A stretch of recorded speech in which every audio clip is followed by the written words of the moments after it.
This morning I was having a fabulous conversation with a good friend of mine. We were talking about martial arts because we're both martial artists. And in that conversation, it dawned on me that there's something really special about the relationship between a master and the student, and the master and the apprentice, if you will.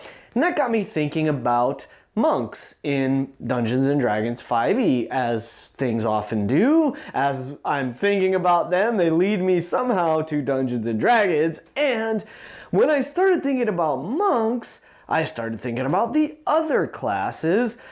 And then I just thought, like, well, you know what? What if we did a little talk, a little chat here on the vlog about interesting NPCs? And let's start with the Master.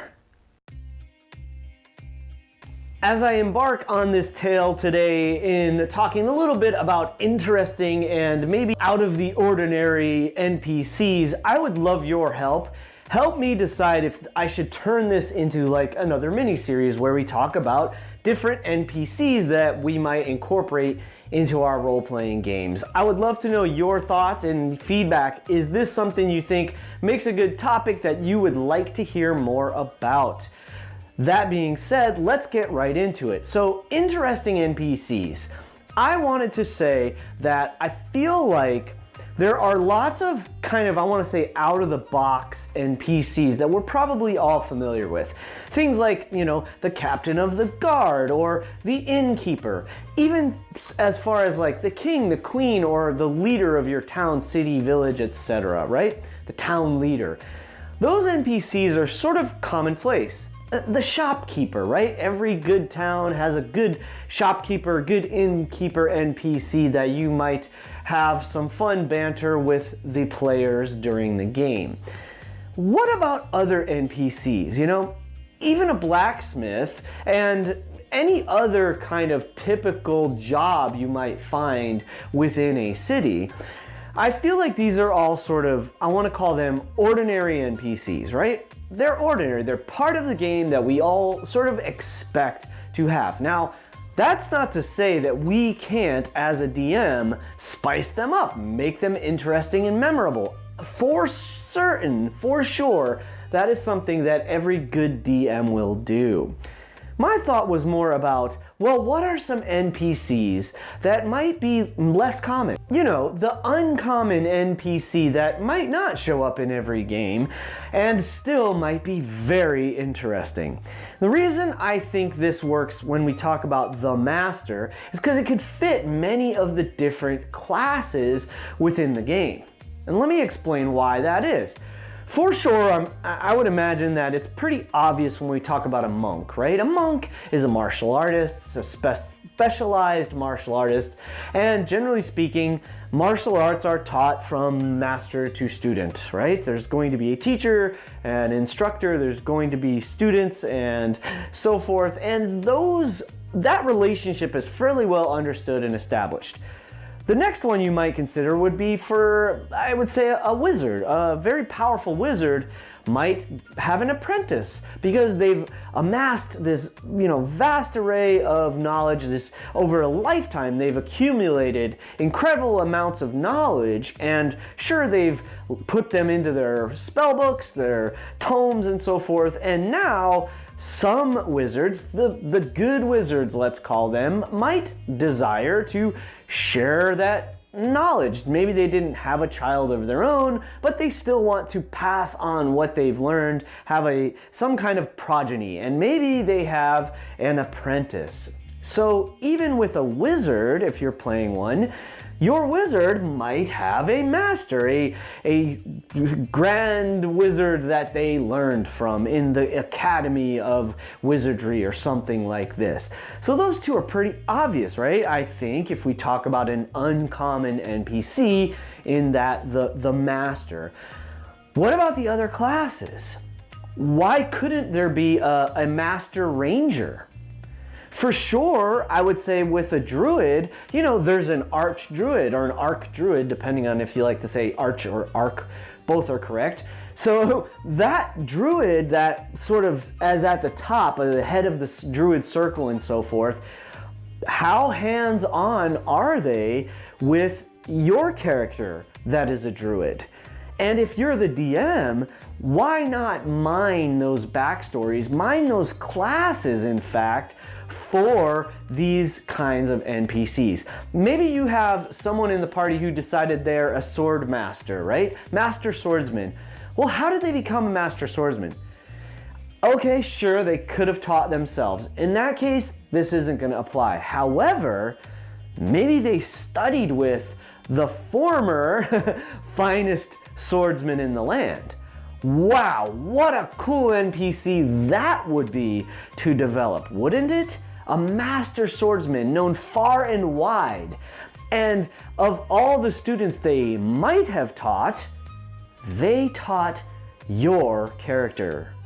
That's pretty cool. That is like, for me, that almost gives me the chills thinking about that kind of a story in my game. And I'd be happy to see that on either side of the screen, whether I'm the DM and I get to sort of play the role of the master, or whether I'm the character, the player character, and get to learn about this, yeah, this master is wonderful and they taught me all this great skill, but what now? Now what? How do they show up in the game?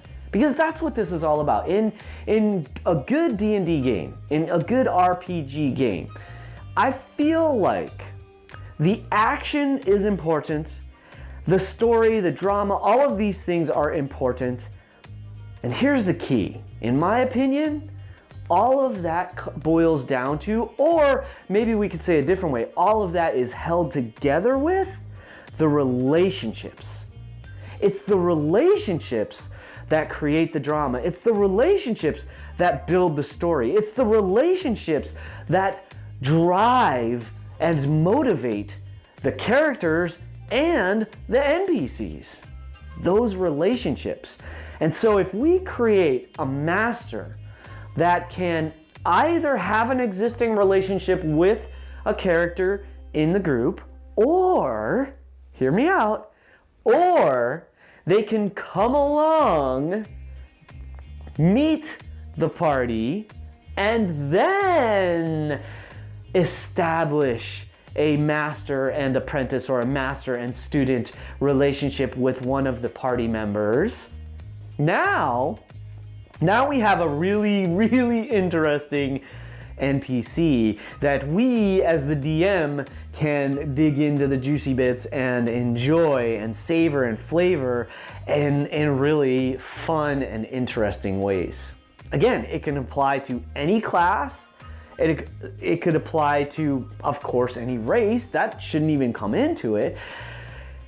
It may or may not be something your players are interested in. It might be something one of your players is very interested in. It might be something that all of your players are kind of interested in, which is kind of cool because then the master could just become someone that the party goes to when they need help or when they need guidance, which is awesome. I mean, this is the juice, y'all, right? If you're a DM, I'm sure you have a sense of what I'm talking about and how delicious this kind of NPC can be in the greater story of your game or your campaign. So I love this idea of looking at uncommon NPCs, and I want to share. I know I have more ideas than just the master. There are so many that kind of already have started to bubble to the surface today. And I want to make sure it is actually something that has value for you, my friends that watch this video and these videos. So let me know in the comments whether I should continue this and talk about these kind of uncommon NPCs, these interesting and exciting NPCs. Maybe we'll get into some of the details as I started talking about villains, and I've also talked about player characters. Maybe we'll make it more of a blanket of, well, how do you just make an interesting character? So let's talk about that in the comments. As always, please like, subscribe, and as a reminder, sharing these videos with your friends really helps me to grow and lets me know that the content I'm creating is interesting and valuable for you and will help me to inspire me to create more as we wind down the year. We're at 331 DnDaily vlogs here. getting awfully close to 365. I need to decide very soon if I will continue making daily videos like this, or if we maybe go into weekly, bi-weekly, or 2-3 times a week, or what have you. So that is a big decision. You can definitely help me determine that. For now, take a moment and watch this video right here next. I hope to see you at a table someday. Keep rolling 20s, my friends, and remember, it's your game. Play your way.